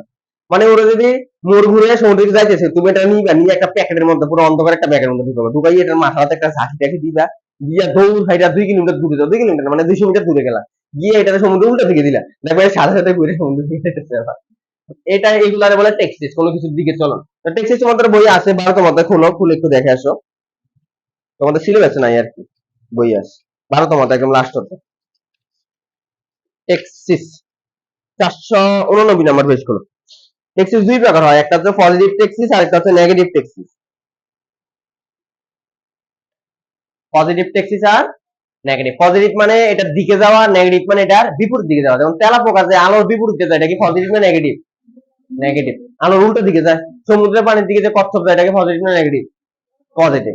তো যখন পানির প্রতি সাড়া দেয় এক একজন এক এক, কেউ আলোর প্রতি সাড়া দেয়, কেউ তাপমাত্রার প্রতি সাড়া দেয়, আবার কেউ পানির প্রতি সাড়া দেয়। যারা পানির প্রতি সাড়া দেয় ওটার বলি হচ্ছে রিওটেক্সিস। তার রিওটেক্সিস ওরা কি তরল পদার্থের প্রতি সাড়া দেয়। যেমন ওই যে পরের পেজে আছে দেখো, ওই যে ফার্স্টেরটা আছে ফটোটেক্সিস। কি টেক্সিস? ফটো মানে হচ্ছে আলো। ফটো মানে কি বোঝায়? যদি ফটো মানে ছবি বুঝি আমরা, তাই না? ফটোটেক্সিস মানে হচ্ছে আলোর প্রতি সাড়া। পরেরটা দেখো থার্মো। থার্মো মানে কি? থার্মোমিটারে কি করে? তাপমাত্রা প্রতি সাড়া। আমরা আমাদেরটাকে ওই করবো 7 নাম্বার পয়েন্টে আসে দেখো। পাইছো টেক্সিস? দেখো লেখা আছে প্রবাহমান পানির প্রতি সাড়া। পাইছো? বুঝছো স্যার? টেক্সিস মানে কোনো কিছুর প্রতি সাড়া দেওয়া, আর রিও টেক্সিস মানে কার প্রতি সাড়া দেওয়া? পানি। আগের জায়গায় চলে আসে। আচ্ছা, তো ওরা রিও টেক্সিসের আবশ্যীয় প্রভাবে স্ত্রী মাছ হঠাৎ দেহে ঝাঁকুনি দিয়ে পানিকে একবার অসংখ্য ডিম ছেড়ে দেয়। যাই হোক, ডিম তো স্ত্রী মাছে ছাড়বে, পুরুষ মাছ তো আর ছাড়বে না। সঙ্গে সঙ্গে পুরুষ মাছ ডিমের উপর প্রচুর পরিমাণে কি শুক্র রস ছেড়ে দেয়, মানে শুক্রাণু ছেড়ে দেয় আর কি। আর এই ডিম ছাড়া শুক্রাণু নিঃসরণ প্রক্রিয়াকে বলে স্পনিং। স্যার স্টার দিয়ে রাখেন, ক লিখে রাখেন। এটা এমসিকিউতে যেমন আসে ক নাম্বার আসে স্পনিং কি। তাহলে রুই মাছের স্ত্রী মাছের ডিম ছাড়া আর পুরুষ মাছের ডিমের উপর শুক্রাণু ছাড়া প্রক্রিয়াকে কি বলে? স্পনিং। মজার বিষয় হচ্ছে এই পড়াগুলা যে যে ইংরেজি শব্দগুলো পাইতেছো না নতুন নতুন, এগুলো একটাও এই বইয়ের মধ্যে ছিল না। সব কার বই ছিল জানো? সব হচ্ছে আব্দুল আলিম স্যারের বই ছিল। আব্দুল আলিম স্যারের নাম শুনছো? যে আমাদের বায়োলজির আরেকটা বই পড়া লাগে অ্যাডমিশনের সময়, আব্দুল আলিম স্যারের বই। এই স্যারের বই থেকে আমাদের গাজী আজমল স্যার, স্যার রাগ করলে আমার কিছু করার নাই। ভিডিও হইতেছে, এটা অনলাইনে যাইবো, তুমি ওর নামে কেস করলে কিছু নাই। এই মিয়া খুব কপি পেস্ট করে, চোর বলতে পারো আর কি সহজ কথা। মানে উনি জ্বালায় মারছে বলতে গেলে এক কথায়। আব্দুল আলিম স্যার এক বছর একটা জিনিস লেখে, গাজী আজমল স্যার বই এটা নাই। ঠিক পরের বছর যাই দেখি আব্দুল আলিম স্যারের পরে গাজী আজমল স্যার বইয়ের মধ্যে এসে আবার। তো নিজে লেখেন, আরেক স্যারের বইটা কপি করতেছেন কেন? মানে আব্দুল আলিম স্যারের বইটা বিক্রি হয়, অত যে খারাপ তাও না। বিক্রি হয় কেন জানো? ওই ওনার কাছে এই অদ্ভুত অদ্ভুত তথ্যগুলো থাকে। নামটা শুনলেই বোঝা যায় স্পনিং কি সুন্দর একটা শব্দ, তাই না? এটা পরীক্ষা আসে। এখন ওইটার জন্য ওই বইটা পোলাবেন কিনে আবার ওই যে অ্যাডমিশন সময় এখান থেকে প্রশ্ন করে না। গাজী আজমল স্যার কি করে, উনি এই বছর এটা বইটা করছে না, 6 মাস পরে গাজী আজমল স্যার এই তথ্যগুলো আবার ওনার বইয়ের মধ্যে নিয়ে আবার কি পোলাবেন ওইটার কিনার দরকার আছে না? এই বইয়ের মধ্যে এটা পেয়ে গেছে। প্রতি বছর তদন্ত এক করে, বাট নিজে নিজে যদি করতে তাহলে একটা মানতে পারতাম। যা করে 1 বছর আগে আব্দুল আজিম স্যার বইয়ের মধ্যে আসে। আচ্ছা এবার আসো, মাত্র 15 সেকেন্ডের মধ্যে এই ঘটনা ঘটে। রাখ দাও 15 সেকেন্ড। ওকে। আচ্ছা এবার আসো আরেকটা। এইগুলো একটা এইগুলো যে আমরা 2018 সালে পড়ছি না, আমরা 2020 পড়ে গেছি, একটা আমরা ছিল না এই বইয়ের মধ্যে। আমার কাছে এখনো 18 সালে বই আছে, বাট এগুলো একটা আমার কাছে আমরা পাইনি। এগুলো সব 21 মানে 20 ছিল, আব্দুল আলিম স্যার বই 21 থেকে এগুলো সব অ্যাড করছে। তো একটা প্রজনন ঋতুতে রুই মাছ ডিম পারবে না, কতগুলো ডিম পারে? কত লক্ষ। ওই ক্ষমতারে আমরা বলি ফিকান্ডিটি। কি বলি? এটার পাশে একটা স্টার দিয়ে রাখ। মানে রুই মাছের ডিম পাড়ার ক্ষমতা আর কি। এক প্রজনন ঋতুতে রুই মাছের উৎপাদনের ক্ষমতারে কি বলি আমরা? ফিকান্ডিটি। যার ফিকান্ডিটি যত বেশি ওই রুই মাছের তত সক্ষম, বুঝতে পারছো না? ডিম বেশি পারতে পারে। তো 1 কেজি ওজনে একটা রুই মাছের ফিকান্ডিটি 1 থেকে 4 লক্ষ, মানে বুঝতে পারতেছো? 1 থেকে 4 লক্ষ ডিম পারে। মানে 1 থেকে 4 লক্ষ ডিম যদি বাচ্চা পোনা দেয়, তাহলে কতগুলো মাছ হবে? কিন্তু বাস্তবে কি আসলে এতগুলো মাছ হয়? না। কত মাছ নষ্ট হয়ে যায়, কত মাছ পোনা অবস্থা মারা যায়, ডিম নষ্ট হয়ে যায়, মানুষ ধরে খাইয়ে ফেলে। আচ্ছা, আবার রুই মাছের ডিম সংগ্রহ করা যায়, ডিম যে পারছে জাল, ওই যে যেখানে স্রোত বেশি, তারপরে যেখানে হচ্ছে ঘোলা পানি বেশি, আবার দেখা যাচ্ছে পানি নড়াচড়া করতেছে, ওই জায়গায় আমরা জাল মারে। জাল মানে মাছ যেমন ধরা পড়ে ডিমও জালের মধ্যে উঠে পড়ে। এই ডিম নিয়ে হচ্ছে আবার ওরা উৎপাদন করে। মানে বাংলাদেশের মানুষ তো লুবি, বুঝোই তো। প্রাকৃতিক ভাবে না, ওরা খালি যে কি করে। আচ্ছা, হ্যাঁ, ছোট ছোট গুলা। এখন প্রত্যেক 1 কেজির জন্য একটা রুই মাছ এক ঋতুতে কত লক্ষ ডিম উৎপাদন করতে পারে? এটা তো বুঝলাই, ঠিকানা 1 থেকে 4 লক্ষ বলছে। এবার আসুন নিষেধ। এখন শুক্রাণু ডিম্বাণু কি হবে? মিলিত হবে। মিলিত তো অলরেডি আমরা করে ফেলছিলাম বোধহয়। আচ্ছা আসো, রুই মাছের নিষেক বহির্নিষেক। বহির্নিষেক তো বুঝোই, যে শুক্রাণু ডিম্বাণু মিলন কোথায় ঘটবে? পানিতে, তাই না? দেহের বাইরে ঘটবে। আচ্ছা, নিষিক্ত ডিমগুলো গোলাকার লালচে, এটা লাগবে না। তো রুই মাছের নিষিক্ত ডিম্বাণু পানিতে ভাসে না। এখন আবার আরেকটা ডেফিনেশন, মানে এই রুই মাছের মধ্যে অনেক অনেক ডেফিনেশন, অনেক অনেক তথ্য, এবং এগুলো পরীক্ষা আসে।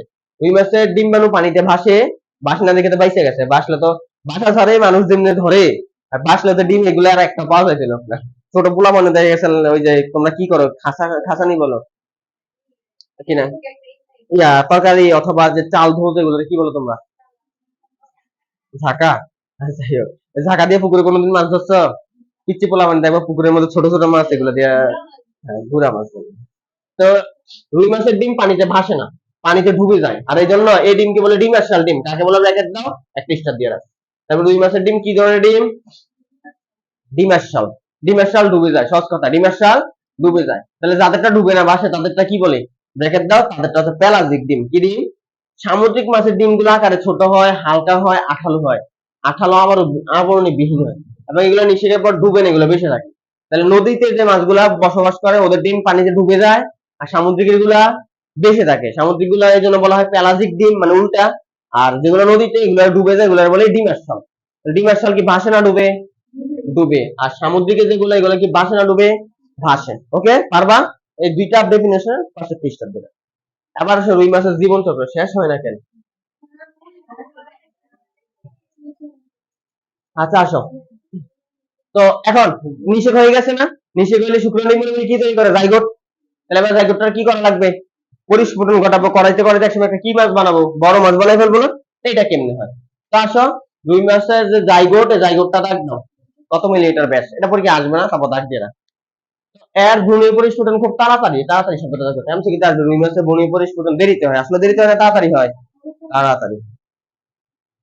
আচ্ছা, এবার আসো, রুই মাছের জাইগোট 30 থেকে 45 মিনিট পরে ক্লিভেজ শুরু হয়। কি শুরু হয়? ক্লিভেজ মানে কি বুঝো? আচ্ছা, জাইগোট, জাইগোট কি জাইগোট থাকে না, একসময় একটা বড় মাছ হবে, বড় মাছ হওয়ার আগে একটা ভ্রূণ হবে কিনা, মায়ের গর্ভে ছোট বাচ্চারা থাকে, এটা আমরা কি বলি, ভ্রূণ। এই জাইগোট থেকে যে ভ্রূণ হয়, ভ্রূণ তৈরির প্রক্রিয়াকে আমরা বলি ক্লিভেজ। তাহলে জাইগোট থেকে ভ্রূণ তৈরির প্রক্রিয়া আমরা কি বলি, ক্লিভেজ। প্রথম অধ্যায়ের মধ্যে ডেফিনেশন আছে। আচ্ছা, তো ওর জাইগোট থেকে ক্লিভেজ শুরু হওয়ার সময় কতক্ষণ? 30 থেকে 45 মিনিট, এটা দাগ দিয়ে রাখো, এবং এটা নিচে ক্লিস্টার দাও, এটা পরীক্ষা আসবে। কিন্তু ওদের ক্লিভেজ আছে ম্যানোপ্লাস্টিক ধরনের, এটা দাগ দাও, এটা পাশে ক্লিস্টার দাও। ওদের ক্লিভেজ কি ধরনের?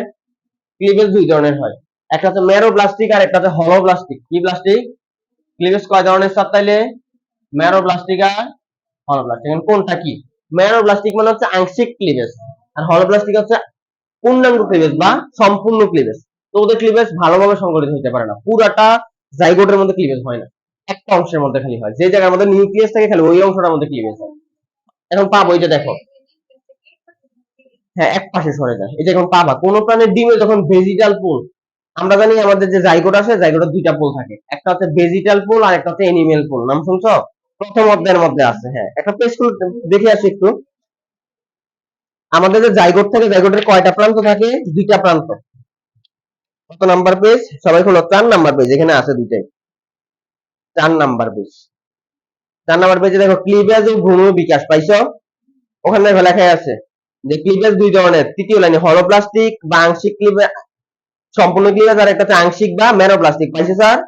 ক্লিভেজের সময় দেখো, ডিমের যে প্রান্তে কুসুম থাকে ওইটার আমরা বলি ভেজিটাল পোল, পাইছো? আর যে প্রান্তে নিউক্লিয়াস থাকে ওইটার আমরা বলি এনিমেল পোল। তার মানে ধরো এটা হচ্ছে আমাদের জাইগোট, এই জাইগোটটার দুইটা প্রান্ত থাকে, ধরো এই প্রান্তের মধ্যে নিউক্লিয়াস আছে, তখন এটা আমরা কি বলি? Animal pole. আর যে প্রান্তে কি থাকে? কুসুম থাকে, কি থাকে? কুসুম, এটার আমরা বলি ভেজিটাল পোল। কথা বুঝতে পারছো? তাহলে কয়টা প্রান্ত? দুইটা। এখানে একটা কথা বলছে যে, আগে জায়গায় চলে যাও, ডিমে যখন ভেজিটাল পোল, মানে ভেজিটাল পোলের মধ্যে কুসুম থাকে না নিউক্লিয়াস থাকে? ভেজিটাল পোলে কুসুম থাকে। তো ভেজিটাল পোলে বেশি পরিমাণে কুসুম থাকে, আমরা একটু আগে দেখছিলাম যে ওদের ডিমের মধ্যে কুসুম বেশি থাকে, তাই না? কুসুমটা বেশি থাকে, যার কারণে সম্পূর্ণ ডিমটা ক্লিভেজ প্রক্রিয়া বিভাজিত হইতে পারে না। সহজ কথা, তোমার ভাত দিছে আর তরকারি দিছে, ভাত দিছে এতগুলো, তরকারি দিছে এতটুকু, খাই শেষ করতে পারবা? তরকারি শেষ হয়ে যাবে, ভাত থেকে যাবে। তোর কাছে কুসুম বেশি, নিউক্লিয়াসটা ছোট, যার কারণে দেখা যাচ্ছে নিউক্লিয়াসের বিভাজন শেষ হয়ে যায়, কুসুমটা পুরোপুরি বিভাজন হইতে পারে না।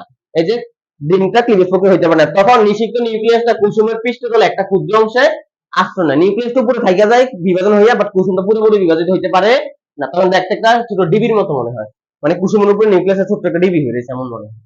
যাই হোক, এই ধরনের ক্লিভেজ আমরা কি ক্লিভেজ বলি? ম্যানোব্লাস্টিক ক্লিভেজ। মানে কি, আংশিক ক্লিভেজ না সম্পূর্ণ ক্লিভেজ? আংশিক। তাহলে পাশে লিখে রাখো, এটা মানে হচ্ছে কি ক্লিভেজ? আংশিক ক্লিভেজ। আংশিক ওকে। এবার আসো,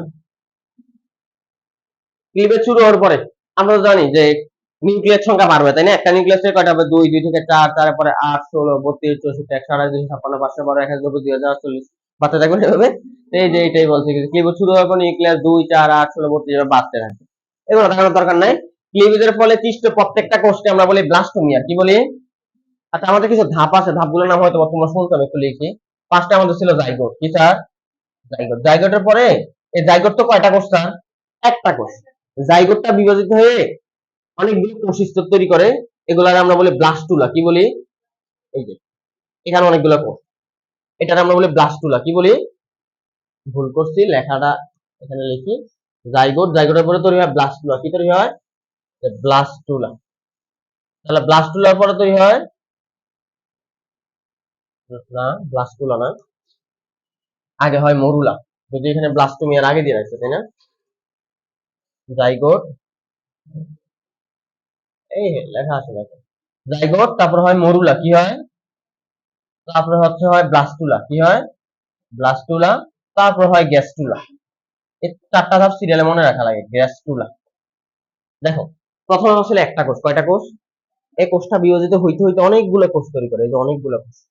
বাট এই কোষগুলোর মধ্যে কোনো ফাঁকা আছে না, ঘন হয়ে আছে, এটার আমরা বলি মরুলা। এটা হচ্ছে নিরেট দশা। কি দশা? নিরেট, বুঝো? মানে কোনো ফাঁকা স্থান নেই। দেন পরে আরেকটা দশা, সেটা হচ্ছে ব্লাস্টুলা। এবার এই কোষগুলা এক সাইডে চলে যায়, এক সাইডে চলে কি হয়ে যায় স্যার? এরকম ফাঁপা হয়ে যায়। কি হয়ে যায় স্যার? ওইটা আমরা বলি ব্লাস্টুলা। এটা নিরেট হয় না, এটা হয় ফাঁপা। এটা কি হয়? ফাঁপা। এবার হচ্ছে ব্লাস্টুলার কোষগুলা কয়েকটা স্তরে সজ্জিত হয়ে যায়। কখনো হয় দুইটা স্তর, কখনো হয় তিনটা স্তর। দুইটা স্তর হলে আমরা বলি দ্বিস্তরী প্রাণী, আর তিনটা স্তর হলে বলি ত্রিস্তরী প্রাণী। নাম শুনছো না? দ্বিস্তরী, ত্রিস্তরী প্রাণী। এখানে কোষগুলা কয়টা স্তর রাখছি আমি? দুইটা। তখন এটা আমরা বলি দ্বিস্তরী। বাট রুই মাছ কি দ্বিস্তরী না ত্রিস্তরী? রুই মাছ ত্রিস্তরী প্রাণী। আমরা সবাই উন্নত যত প্রাণী আছে সবাই কয় স্তরী? খালি ওই যে নিডারিয়া পর্ব আছে না, হাইড্রা, এই হাইড্রা হচ্ছে দ্বিস্তরী, বাকি সবাই ত্রিস্তরী। তাহলে এবার তিনটে স্তর তৈরি করছে, এগুলো আমরা বলি গ্যাস্ট্রুলা দশা। কি দশা? এখন ব্লাস্টুলা দশা আছে, ব্লাস্টুলা দশার ভিতরে একটা খালি স্থান আছে কিনা? ফাঁপা স্থান। এটারে আমরা বলি ব্লাস্টোসিল। কি সিল? একটু আগে আমরা বলছিলাম সিল মানে কি বোঝায়? গর্ত। তাহলে ব্লাস্টুলার যে গর্ত, খালি জায়গাটা, এটা আমরা বলি ব্লাস্টোসিল। ব্লাস্টুলার কোষ আছে না স্যার? এই প্রত্যেকটা কোষকে আমরা বলি ব্লাস্টোমিয়ার। কি মিয়ার? প্রত্যেকটা কোষকে ব্লাস্টোমিয়ার। তাহলে দশাটার নাম ব্লাস্টুলা, ব্যাস লাগাইও না, এর দশাটার নাম ব্লাস্টুলা, ভিতরে খালি জায়গাটার নাম ব্লাস্টোসিল, আর প্রত্যেকটা কোষের নাম ব্লাস্টো। এই কথা বলে লেখছে যে ক্লিভেজের ফলে প্রত্যেকটা কোষকে আমরা বলি ব্লাস্টোমিয়ার। আর এই সময় এক থোকা আঙ্গুরের মতো দেখায়, তা আঙ্গুরের মুখ শব্দটা দাগ দাও, তখন এটা আমরা বলি মরুলা। কি বলি? ওই যে আমরা বলছিলাম জায়গাটার উপরে কি তৈরি হয় স্যার? মরুলা। জায়গাটার উপরে কি তৈরি হয় স্যার? মরুলা। আচ্ছা, দেন ভ্রূণের পরিস্ফুটনের এই ধাপটা গুরুত্বপূর্ণ, দাগ দাও। এই ধাপটা খুবই কেন গুরুত্বপূর্ণ? কারণ ঝাঁকুনির কারণে এই ধাপের মধ্যে হচ্ছে ভ্রূণটা মারা যাইতে পারে। এটা একটু স্টার দিয়ে রাখ, যে কোন ধাপের মধ্যে ভ্রূণটা মারা যেতে পারে? মরুলা দশায়। কোন দশায়? আচ্ছা, পরে মরুলা দশা কোষগুলো আবার বিভক্ত হয়ে কি তৈরি করে স্যার? ব্লাস্টোডাম, তাই না? আর কয়টা স্তর বিন্যস্ত হয়? একটাই। যে দেখছো আমরা ব্লাস্টোলা বলছিলাম, কয়টা স্তর? একটা। মাঝখানে কি থাকে? খালি, তাই না? আচ্ছা, তো ক্লিভেজ এগিয়ে যাওয়ার সঙ্গে সঙ্গে ব্লাস্টোমিয়ার গুলো মাঝে একটা ফাঁপা স্থান বের হয়ে যায়। ফাঁপা, এই ফাঁপা স্থানটা কি বলি স্যার? স্টার দাও। ব্লাস্টোসিল।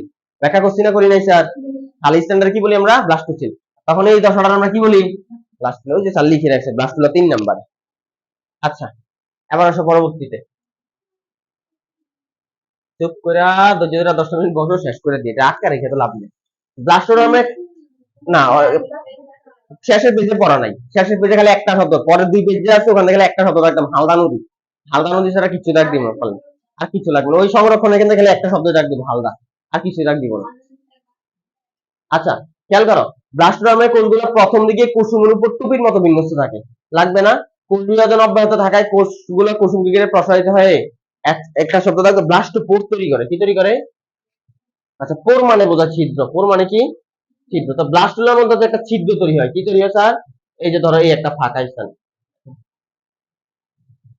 এই যে দেখো এখানে একটা ফাঁকা স্থান তৈরি হয়েছে না, এটাকে আমরা বলি ব্লাস্টোপোর। কি ফোর? এই ব্লাস্টোপোর নামক একটা ছিদ্রপথ ছাড়া সমগ্র কুসুম বিন্দু আবৃত হয়ে পড়ে। মানে সম্পূর্ণ যে ব্লাস্টুলাটা আছে এটা আবরণ দ্বারা আবৃত হয়ে যাবে, খালি একটা অংশ ফাঁকা থাকে, খালি থাকে। ধরো এই যে আমি পুরাটা এই যে একটা আবরণ দিয়ে দিলাম, বাট এই জায়গায় কি আবরণ দিছি? এই জায়গায় আবরণ দিছি না, এটার আমরা কি পোর বলছি? ব্লাস্টোপোর, ছিদ্র। আচ্ছা, এক সময় গিয়ে প্লাস্টোপোরও কি হয়ে যায়, বন্ধ হয়ে যায়। আচ্ছা এখন আসো, ব্লাস্টুলা ধীরে ধীরে কি হয়ে যায় স্যার, দ্বিস্তরী গ্যাস্ট্রুলায় পরিবর্তন হয়। দ্বিস্তরী না ত্রিস্তরী, ত্রিস্তরী, আসলে ত্রিস্তরী হবে, কারণ রুই মাছ তো পর্দাটা বড় প্রাণী, সে দ্বিস্তরী কেন হবে, সে তো ত্রিস্তরী হবে। ঠিক আছে, যাই হোক তুমি খালি গ্যাস্ট্রুলা দশা, তো তুমি সিরিয়ালটা মনে রাখো, জাইগোট, মরুলা, ব্লাস্টুলা, গ্যাস্ট্রুলা, মনে থাকবে। আচ্ছা এবার চলে আসো, এবার আর কিছুই নেই, আবার খালি কয়েকটা মান দাগ দিবা, একটা পর একটা নাম আসবে খালি। এখন আসো, এই গ্যাস্ট্রুলা দশা থেকে হচ্ছে একটা রুই মাছ বড় হয়ে যাবে। তো গ্যাস্ট্রুলা দশা থেকে যে রুই মাছ বড় হয়ে বিভিন্ন অর্গান তৈরি হয়, অর্গান বলতে অঙ্গ, লেজ তৈরি হবে, মাথা তৈরি হবে, কানক তৈরি হবে, এই লেজ তৈরি মানে দেহের অঙ্গগুলো তৈরি প্রক্রিয়াকে বলে অর্গানোজেনেসিস।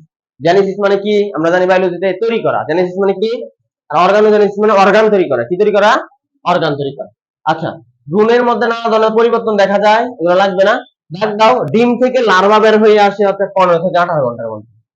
যে ডিমের ভিতরে যে ছোট্ট ভ্রূণটা আছে না, এটাই তো লার্ভা, এটা বের হয়ে আসে কত ঘন্টার মধ্যে, 15 থেকে। আর তখন এই লার্ভাকে আমরা বলি ডিম পোনা। কি পোনা, বা রেণু পোনা। ডিম থেকে ছোট্ট যে পোনাটা বাড়িয়েছে, পোনাটা আমরা কি বলি, ডিম পোনা। তাহলে ডিম পোনা কত ঘন্টার মধ্যে বের হয়ে আসে, 15 থেকে। আর জাইগোটটা বিভাজন, জাইগোট তৈরি হওয়ার কত ঘন্টা পরে ইয়া শুরু হয়, 45 থেকে কত ঘন্টা জানি ছিল, 30 থেকে 45 ঘন্টা, এগুলো মনে রাখো। এবার লাস্ট আমাদের 5-6টা খালি নাম আছে, মানে মাছের নাম, এক একবার এক এক নাম নাই রাখবো। ফার্স্টে কি পোনা ছিল, রেণু পোনা, তাই না, রেণু পোনা। রেণু পোনা আরেক নাম রাখবো হ্যাচিং, এই হ্যাচারি পোনা, হ্যাচারির মধ্যে যে পোনাগুলো থাকে না, বিক্রি করে যে ওগুলো। আচ্ছা, তো কত ঘন্টা পর্যন্ত রেণু পোনা বলে, 72 ঘন্টা, স্টার দিয়ে রাখে, আমি থেকে আসবে। রুই মাসের 72 ঘন্টা পর্যন্ত রুই মাসের কি পোনাটা কি, রেণু পোনা। তো আসো, রেণু পোনার কুসুমথলি থাকে, এগুলো দাগ দাও, দাগ দেখতে দাগ দাও, কুসুমথলি। তো রেণু পোনার পেটের দিকে একটা কি থাকে, কুসুমথলি। কুসুমথলি থেকে কুসুম খেয়ে খেয়ে ও কি হয়ে থাকে, বড় হয়। এটা আমি একটু ছবি দেখাই, রেণু পোনার ছবি হয়ে গেল। এই এই যে দেখো, ওর পেটের নিচে একটা কি থলি আছে, কুসুম থলি। এই কুসুমটা খেয়ে খেয়ে সে বড় হয়। প্রথম দিকে সে খাবার খাইতে পারবে না। ওই ছোট বাচ্চা যখন মায়ের গর্ভে থাকে তখন খাবার খায় না, মায়ের থেকে খাবার খায়, মায়ের থেকে। একইভাবে সেই কুসুম থলি থেকে খাবার খায়। তাহলে কোন অবস্থায় সে কুসুম থলি থেকে খাবার গ্রহণ করে, রেণুপোনা। আচ্ছা এখন আসো, রেণুপোনা 2 থেকে 3 মিটার পর্যন্ত লম্বা হলে এদের ঠোঁটে ঝালর প্রকাশ পায়। তাহলে ঝালর শব্দটা দেখতাম, ঝালর বোঝা ওই যে ঠোঁট থাকে যে রুমের ঠোঁট, তাহলে রুমের ঝালর প্রকাশ পায় কোন অবস্থায়, রেণুপোনা। আর এগুলো লাগবে না। আচ্ছা দেন চলে আসো, 72 ঘন্টার মধ্যে কুসুমথলি খাইয়ে শেষ করে ফেলে, কারণ রেণুপোনা থাকে কয় ঘন্টা, এগুলো দেখানোর দরকার নাই। রেণুপোনার দৈর্ঘ্য দাগ দাও 7 মিলিমিটার লম্বা হয়, তখন একে আমরা বলি ধানি পোনা। কি পোনা, ধানি, আঙ্গুলের মতো, ধানি পোনা। তাহলে রেণুপোনার যখন 72 ঘন্টা শেষ হয়, তখন তার আমরা কি পোনা নামে রাখবো, ধানি পোনা। এবার চলে আসো পরবর্তী ধাপ, ওইটা বোধ আঙ্গুলি পোনা, 93 ঘন্টা যেটা।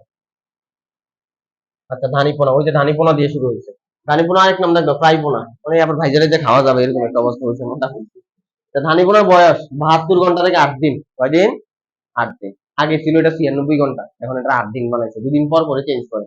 আচ্ছা কুসুমতলি শেষ হয়, এখন কি আর কুসুমতলি খাইতে পারবে, নাকি আবার পরিবেশের খাবার খাইতে হবে, সে আবার প্রাণী প্লাঙ্কটন খাওয়া শুরু করে। প্রাণী প্লাঙ্কটন চিনি না আমরা, ছোট ছোট প্রাণী। আচ্ছা এই জন্য এই দশা ওদের কান কুয়া দেখা যায়। কি দেখা যায়, মানে কান কুয়ার মধ্যে রেখা স্পর্শ। তাহলে আমি কি দেখবে, কানকুর মধ্যে রেখা স্পর্শ হয় কোন অবস্থায়, ধানি পোনায়। আর ওখানে কি বলছিলাম, ঝালর প্রকাশ পায় কোন পোনায়, রেণু পোনায়। ওকে, এবার আসো, এখানে একটা লাল দাগ দেখা যায়, এটা হচ্ছে দাগ। আর ধানি পোনা দাগ দাও, সে 12 মিলিমিটার। প্রথমটা কত মিলিটার ছিল, 7, পরেরটা কত, 12। সিরিয়াল মনে রেখো। ধানি পোনা আমরা একটা একটা করে লিখে রাখি এখানে, তাই না। ফার্স্টে কি ছিল, রেণু পোনা। রেণু পোনা কত, 7 মিলিমিটার। ধানি পোনা কত, 12 মিলিমিটার। রেণু পোনা কয় ঘন্টা, কত দিন, 3 দিন, 72 ঘন্টা, তাই না। আর এটা কত, 3 দিন থেকে কয় দিন, 8 দিন। এভাবে একসাথে মনে রাখো, নাহলে প্যাচ লাগবে। আবার আছে আঙ্গুলি পোনা, এবার আঙ্গুলের মতো লম্বা হচ্ছে, তাই না, মোটামুটি। আঙ্গুলি পোনা এটা কত কত বছর, 9 থেকে 30 দিন। সিরিয়ালি আছে, আমাদের জন্য সহজ হয়েছে, তাই না। 0 থেকে 3 রেণু পোনা, 3 থেকে 8 ধানি পোনা, 9 থেকে 30 আঙ্গুলি পোনা। আর এই আঙ্গুলি পোনা অবস্থায় 2 মাসের পাকনা গুলা সৃষ্টি হয়, তাহলে পাকনা শব্দটা থাকবে। 30টা রশি কেমনে করে, পুচ্ছ পাকনায় আমরা রশি কয়টা বসছিলাম, 19টা না। এইগুলা দেখানোর দরকার নাই, তুমি খালি পাকনা শব্দ থাকবে। পাকনা তৈরি হবে কোন অবস্থায়, আঙ্গুলি পোনা। এবার দেখ দাও, মুখের মধ্যে যে বারবেল ছিল, মনে ছিল না, 2টা বারবেল ছিল, ওই যে এই যে শিং মাছের অথবা জাগুর মাছের, পাঙ্গাস মাছের একটা দাড়ির মতো থাকে না, এই বারবেল তৈরি হবে কোন পোনা দশায়, আঙ্গুলি পোনা। এক এক জায়গায় এক এক জিনিস তৈরি হইতেছে। ঝালর ছিল এক জায়গায়, কানকুয়া ছিল এক জায়গায়, আর এখানে এসে কি, বারবেল আর পাকনা। ওকে, আচ্ছা 20 দিন পরে দেখো সোনালী বর্ণের হয়। 25 দিন পরে হচ্ছে পরিণত মাছের সেরা ফুটে ওঠে। আর আঙ্গুলি পোনা দশায় 30 মিলিমিটার লম্বা হয়। কত মিলিমিটার? তাহলে আরেকটা পাইলাম, কি পোনা? ধানি। এবার কি পোনা? আঙ্গুলি। কত মিলিমিটার হবে? 30। আর কয়দিন হয় এটা? 9 থেকে 30 দিন, এবং এটা 30 এর সাথে মিল আছে কিন্তু, তাই না? ওকে, এবার মিলে মিলে পারবা। ও শেষ, আরেকটা আছে ব্রুট মাছ। কি মাছ? মানে একবার পূর্ণাঙ্গ মাছ, যেটা খাওয়া যাবে আর কি পুরো, ব্রুট মাছ। তো 30 দিন পর যে 1.5 থেকে 2 বছর পর্যন্ত যে পরিপক্ক মাছ, পুরো 2 বছরের মাছ, ওইটার আমরা কি বলি? ব্রুট মাছ। তাহলে একটা পরিপক্ক রুই মাছের আমরা কি বলি? ব্রুট মাছ।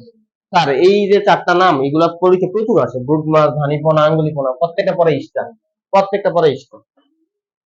এবার আসো রুই মাছের সংরক্ষণ। সংরক্ষণ এগুলো একটা পরে দাগ দিবি বলছিলাম। হ্যাঁ, সংরক্ষণ নিজে নিজে পারবা, এগুলা তেমন কিছু না। সংরক্ষণ কেমনে কি করা লাগে তোমরা নিজেরাই বুঝো। তো এই মাছ তো সাইফিনি ফ্রনমেস আর সাইফিনি গোত্রে অলরেডি আমরা পাস করছি। এরা কি মাছ? একটা কাঠ মাছ, এটাও পড়ছে, তাই না? আর বাংলাদেশে খালি কি রুই মাছের কাঠ মাছ না, আরো আছে কাতলা, মৃগেল, কালীবাউস, নাম শুনছো? বড়, এগুলো হচ্ছে বড় কাঠ। ওকে, এগুলো লাগবে না। পরবর্তীতে রুই মাছের প্রজনন ক্ষেত্র। হালদা কই? হালদা কই? হালদা না, একটা আছে আরেকটা জায়গায়, মানে হালদা। হালদা বোধ আমরা এর আগে একবার পড়ছিলাম, তাই না? ওকে বলা হয়, এই যে পাইছি পাইছি, এই কই যাস বুঝছেন? দেখো, হালদা নদীকে প্রাকৃতিক প্রাকৃতিক জিন ব্যাংক বলা হয়, বা প্রাকৃতিক মৎস্যখনি বলা হয়। 7 star star star star star star must be, এটা পাবা যে প্রাকৃতিক জিন ব্যাংক সমৃদ্ধ মৎস্যখনি নামে অভিহিত করা হয় কোন নদীকে? কোন নদীকে স্যার? হালদা নদী। হালদা নদী, হালদা নদী। নিজের নাম, নিজের আব্বার নাম, নিজের আব্বার নাম, আম্মার নাম, চোদ্দ গোষ্ঠীর নাম ভুলা যাবে, হালদা নদী ভুল করা যাবে না। ঠিক আছে স্যার? শেষ, এটা আমাদের আর কিছুই পড়া লাগবে না। বা এগুলো তোমার করতে মাস পড়বা, কিন্তু আসলে কিছু জানানো নেই। ওকে, তাহলে এই হচ্ছে আমাদের রুই মাছ গেল। আমরা পরীক্ষা কবে নিবো বললাম? হ্যাঁ, সামনে শুক্রবারে কিন্তু, ঠিক আছে? মাথা রাখছেন, কালকে তো আর নেওয়া যাবে না। ওকে ওকে, এরপরে জুলজি দেখা যাক, আলোচনা করবো, আলোচনা করে। ও, কালকে তো আমাদের ইয়া না, তাহলে আলোচনা আজকে করতে হবে। এখন কি জুলজি বললাম না? তাহলে স্যার এই যে আবার ভুটান নিতে যাওয়া লাগবে। হ্যাঁ, অষ্টম অধ্যায় নাকি? তুমি কোন কলেজ? তাহলে তো সবাই এক কলেজে, সমস্যা। তাহলে অষ্টম অধ্যায়ে যাবো, টিস্যু এবং টিস্যু গন্ধ। ওকে, আমাদের সিস্টেম আমি আগেই বলে দিয়েছিলাম যে একটা জুলুজি একটা বোটানি, একটা জুলুজি। ওকে স্যার, আজকে এতটুকুই।